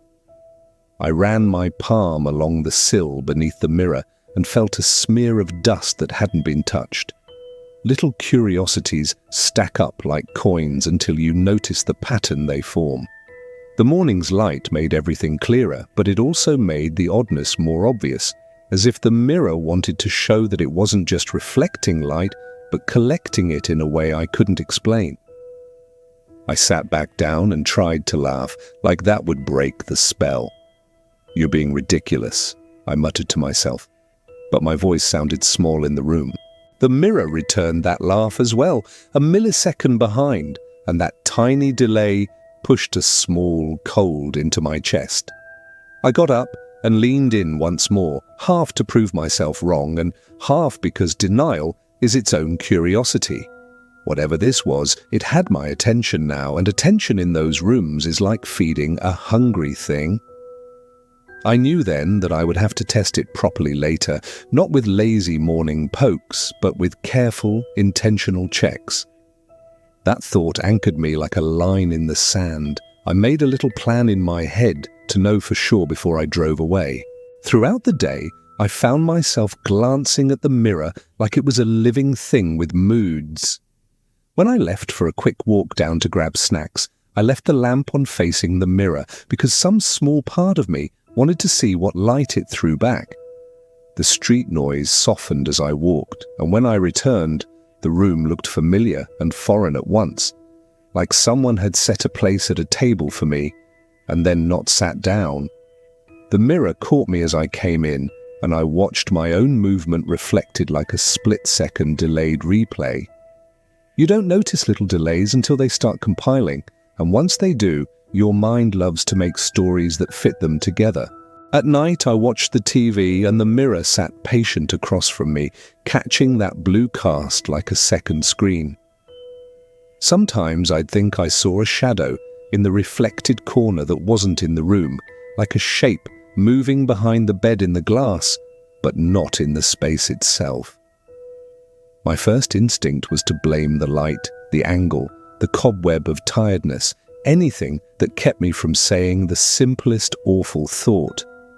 What if someone else is on the other side of that glass? The plumber in me, the practical one, thought of two-way glass and observation rooms you hear about in documentaries, and that thought made my palms go slick. The weirdness wasn't dramatic yet. It was this quiet nudge that kept making me check corners I'd otherwise ignore. I tried small experiments that day because once your brain latches, it wants to test its own theory. I set a sticker on the corner of the mirror frame and left the room for a few minutes, coming back to see if it had moved. It didn't, but the act of testing made me feel like I'd done something proactive instead of wait in my worry. I also left a coffee cup in front of it and walked slow circles to see whether the reflection anticipated my steps. It didn't, but my paranoia loves a gentle victory. Each small test brought tiny relief, but then something else would whisper, and I'd be anxious again. That push and pull is exhausting in this slow, unremarkable kind of way, like running in place wearing a sweater. There was a moment right before bed when the mirror's reflection felt oddly too crisp, like a photograph settling into focus, while the room around it stayed slightly soft. I stood close enough that my breath fogged the surface for a second, and when it cleared, I kept expecting the image to wink out like a trick. It didn't, but my face in the glass seemed a fraction further back from the frame than I was, and that distance messes with your head. I told myself out loud, "You're being dramatic. It's just glass." Talking to the room like that made me feel a little less alone, but it didn't silence the itch. You know that low tightness behind your sternum when your intuition flips a switch? It was there, steady and small. I slept fitfully that night, the mirror like an unblinking eye from across the room. Every time I opened my eyes, it was the first thing I saw, its surface catching the lamp's tiny halo and my reflection's blurry edges. I would tell myself I was being silly, that mirrors are mirrors, that most things are boring and ordinary. But the instinct to check, to test, to not leave anything undone, kept me alert in a way I hadn't been in years. There's a particular quiet in hotels at night that sharpens shapes into threats, and I lay there thinking about boundaries, what's mine, what's not. And the mirror felt like a boundary I hadn't known was there until I leaned against it.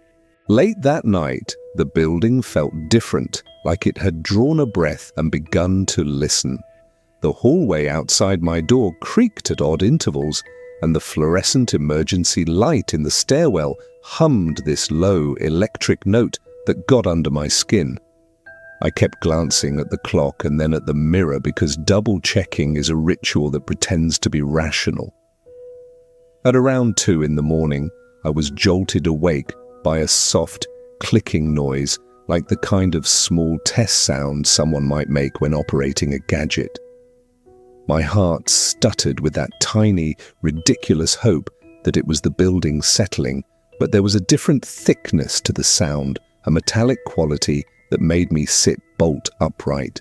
The mirror was the first thing my eyes found, and it showed me awake, hair a mess, eyes wide in the thin lamplight. The delay felt the same, that half-beat stutter where the reflected room seemed to decide on movement a tick after I did. I didn't move at first because sometimes when you don't, the world keeps being the same and nothing strange happens. Other times it's the thing that lets you notice something subtle. I turned the bedside lamp on and its bulb filled the room with warm, honest light, and the mirror consumed it and reflected me steady without the little lag. That inconsistency made me more nervous. Why would it be timely some moments and off in others? I slid out of bed and walked like a child ever so softly to the bathroom, making a show of checking the door, the hallway, the vent. Everything looked fine, which is exactly the kind of thing that makes the hair on your neck stand up. I splashed cold water on my face and the mirror in the bathroom looked, at first, like a normal mirror, hard and honest and right. But the reflection there felt thinner, like the image was too crisp, as if it belonged to a different room. When I turned my head, the reflection didn't quite match the speed of my movement, and the thought that raced up my spine was not silly at all. If someone had set up a one-way window, it would show the room but keep the other side hidden. That possibility has a way of making your mouth dry. I tiptoed back to the bedroom and tried a test, more deliberate than any I'd done before. I flicked the bedside lamp on and off in a specific rhythm, one I could count on my fingers, and watched the mirror for the exact response. The glass reflected the lamp, but the timing was off by a fraction, enough to make me blink and check again. At that point, my logical brain tried to say rational things, light lag, cheap wiring. But that voice felt thin. Fear is a small animal that curls up somewhere under your bones and then breathes cold when you are right. I felt my pulse in my throat and my hands stick to my jeans and realized there's a peculiar point where curiosity and terror hold hands. I debated calling the front desk, but then thought about how a clerk might react and whether admitting suspicion would just get me laughed off or worse, exploited. Instead, I padded back to bed and gathered my clothes, thinking maybe I should sleep in them and leave before dawn. The idea of leaving in the night felt like a scene in a thriller, which made me snort laugh aloud because the world rarely fits those neat beats. What I knew was this. The mirror had gone from odd to potentially dangerous in my head, and if there was any chance someone had been watching, staying felt like volunteering. That thought got me moving, slow and deliberate, as the building seemed to hold its breath with me. Okay, so now I had to be smarter than just scared, right? I made a plan that was equal parts ridiculous and practical, find out without giving anyone a chance to notice me noticing.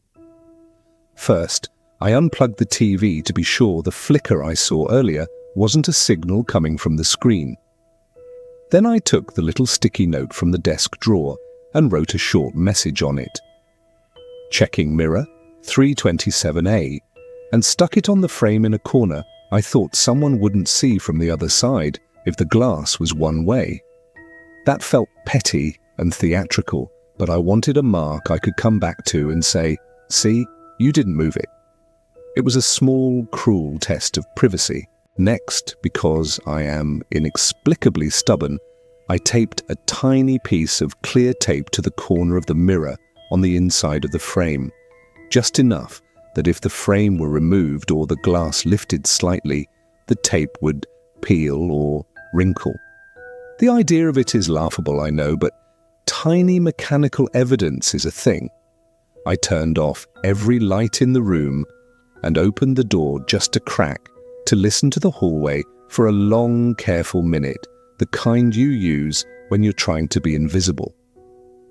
The silence in the corridor felt thick, like someone had put a blanket over the building. Then I went to the little chair and sat facing the mirror with a book, but mostly watching, being this person intent on proving whether someone else had set a watch over my sleep. Time moves weird when you're waiting, like the ticks stretch and yawn. I kept glancing at the clock and nursing my coffee cold, and every sound made me check the mirror faster. Around 3 a.m, I thought I saw a slight change in the glass, a shadow that seemed to shift, not with the room, but from deeper behind the plane of the surface. I froze, because once your brain gives you permission to see something, it's hard to take that permission back. I kept my breathing slow and measured like you do in a movie when the protagonist doesn't want to be noticed. The tape on the corner caught a little reflection, and I realized planting the little marker had made me feel like I had given myself a friend. When dawn finally started to wash grey through the curtains, I slipped close and touched the corner where the tape was. It felt slightly raised, like something had nudged its edge. My stomach did a soft, deep drop because proof is a small, heavy thing. I peeled back the tape and found that it had indeed been gently lifted and smoothed over at one point, not enough to remove the message, but enough to show someone had been prying at the frame. That tiny mechanical change moved terror from possibility to fact in a way that made my knees weak. You don't always get dramatic evidence in these slow invasions. Most of the time you get small mechanics and the slow accumulation of them telling a story. I packed my bag like a person who knows things now. They're small, practical, and urgent, and made myself a promise to check out and go before the morning rush. The mirror sat there, gleaming and ordinary, and when I looked at my reflection, it felt like someone had borrowed my face as a window. The plan was to take my evidence to the front desk to demand answers, but more honestly, I felt this weird shame, like I'd discovered a secret about myself I hadn't asked for. That shame is a quiet thing that makes you second-guess even the right move. Still, I tucked the little tape into my wallet and left the motel, feeling like I'd scraped a scab. The front desk guy looked at me like I'd asked the universe a stupid question when I told him I thought the mirror was more than it seemed. He frowned, then shuffled off to the back like someone whose job is the first line of, "This is not my problem." I held my breath while he came back with a toolkit and another clerk, both moving with the practiced calm of people who've seen every bedside complaint except this one. They were polite, but their eyes darted, not unkindly, and there was this little register of discomfort that made my stomach tighten again. I pointed to the mirror and explained, "I think it's two-way. I taped the corner and it's been tampered with." The clerk nodded, slow, and said, "We'll check it out." That phrase sounded small and bureaucratic, but I didn't want theatrics. I wanted someone who could say, "You're safe," and mean it. They took the frame off like surgeons, careful and quiet, and the thing slid out with a soft thud that made me realize how heavy all this was. Behind the mirror there wasn't just a wall, there was a shallow cavity, and nestled inside, a small camera peeking out like an eye that had been waiting. There were wires coiled and a little battery pack scuffed with fingerprints, and when the clerk held it up, the thing looked absurd and obscene at once. Cheap plastic, black lens, a little microphone.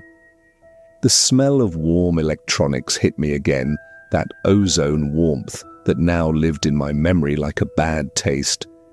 The clerk's face changed then from obligation to focus, and they started writing down serial numbers and looking through logs like they were doing a puzzle they hadn't expected to find in a motel. They called the manager, and the manager called someone else, and soon there were neat forms to fill out and a polite decision to move me to a different room until they figured out how widespread the problem was.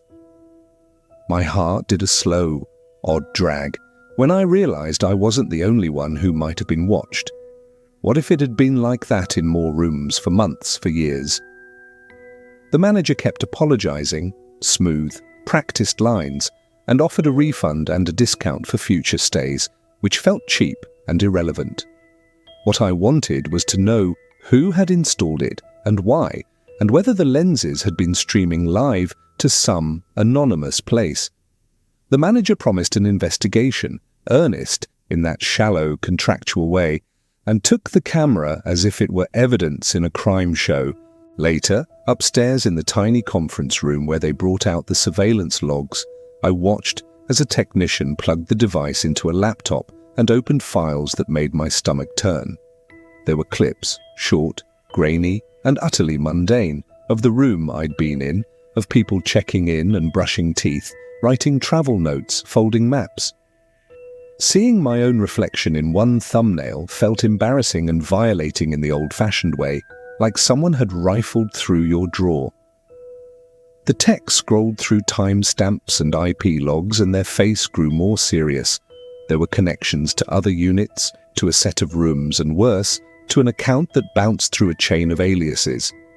When they said the word network, it landed like a thing I could not bear to hold alone.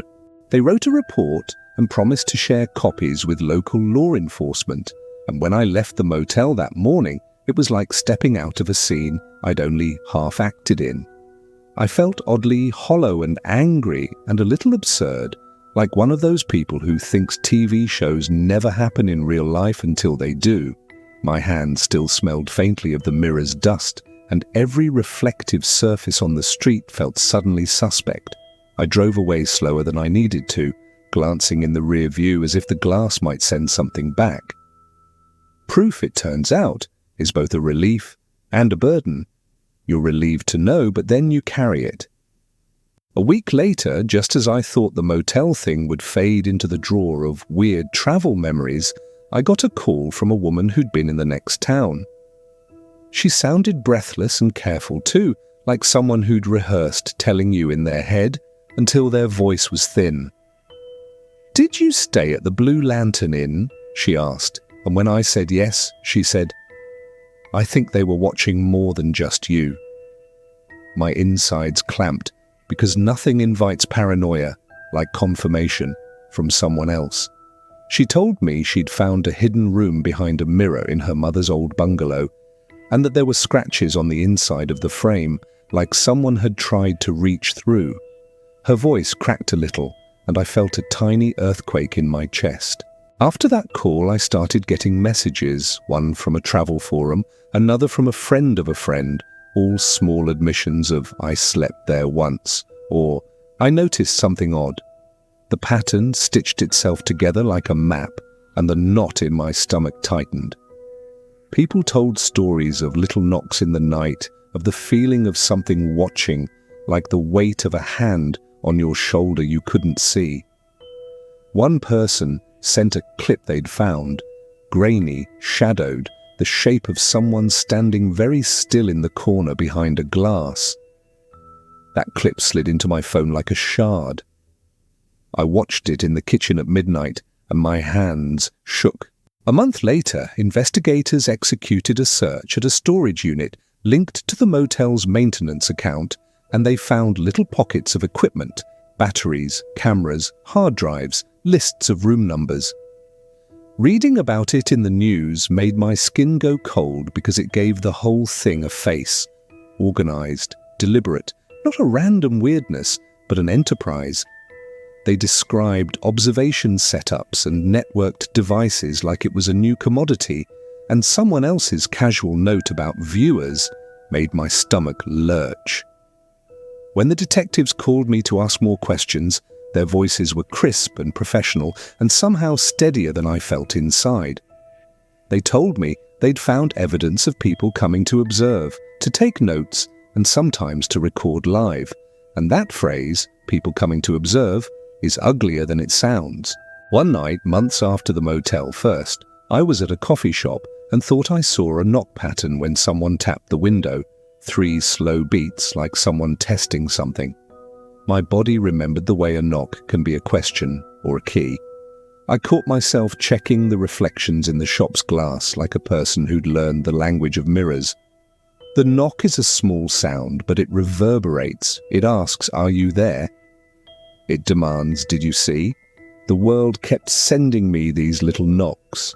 I learned to answer them with action, not silence.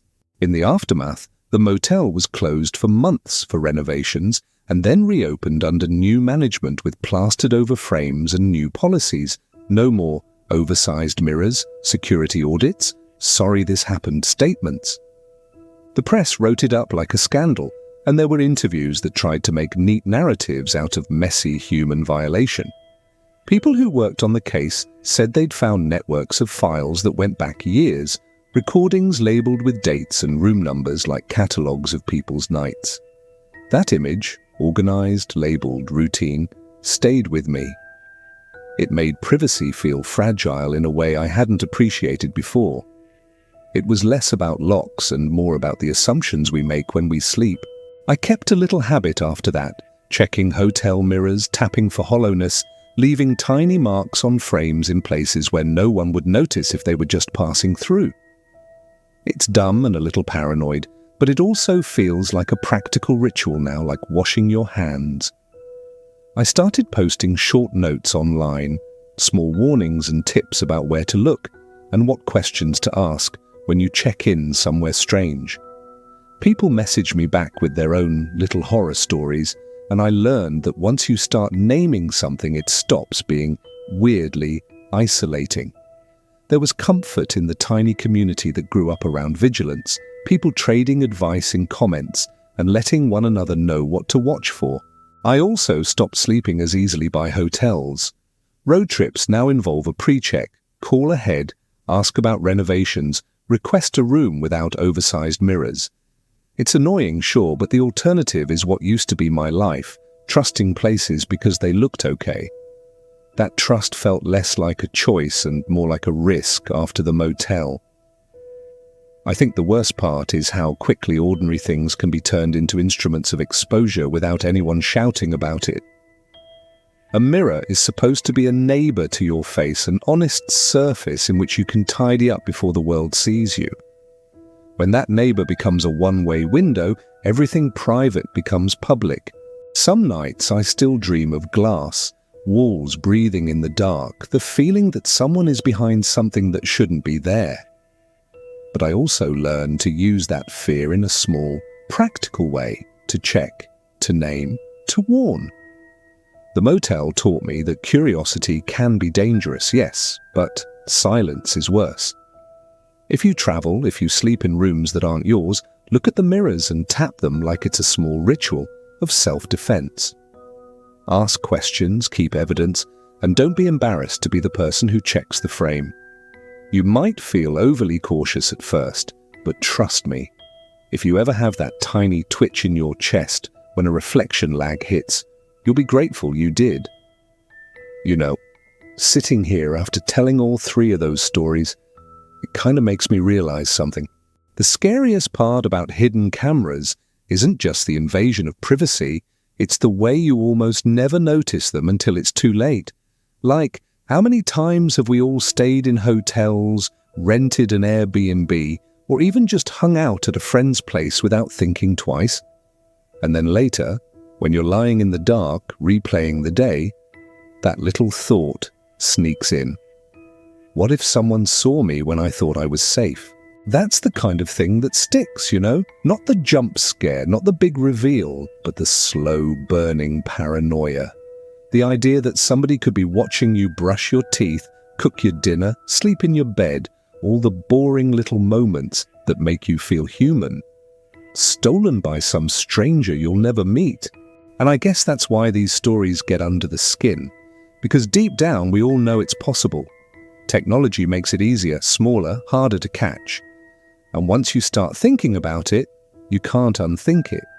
You'll check the mirrors twice, stare at the smoke detectors too long, maybe even cover the little red light on your laptop at night. So yeah, that's 3 hidden camera horror stories. Real ones that people still carry with them. And now maybe you'll carry them too, at least the next time you're drifting off in a strange room. Anyway, thanks for listening, for staying with me through all of this. If you're still here, maybe just take one last look around your room before you turn off the lights tonight. It probably won't change anything, but maybe it'll help you sleep. Good night.